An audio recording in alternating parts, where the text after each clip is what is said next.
راکین، رکوع کرنے والوں کے ساتھ رکوع کرو. یہ حکم ہے جماعت کے ساتھ نماز پڑھنے کا. ایک صحابی نے 6 7 8 عذر بتائے، بوڑھا ہوں، بیمار ہوں، رستہ خراب ہے، موذی جانور ہے، خطرہ ہے، جان جانے کا اندیشہ ہے. نبی کریم صلی اللہ علیہ وسلم نے ابن مکتوم کو کہا کیا آواز آتی ہے اذان کی؟ جی جی اذان کی آواز آتی ہے. بس تو آئے گا مسجد میں، جب اذان کی آواز آ جائے مسجد میں حاضر ہونا ہے.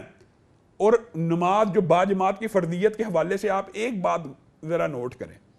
بعض لوگ جو عام چیزوں کے اوپر بھی شرعی عذر بنا لیتے ہیں، جی نیند کی وجہ سے یا عام چھوٹی موٹی باتوں کی وجہ سے جی مسجد سے دور رہنا.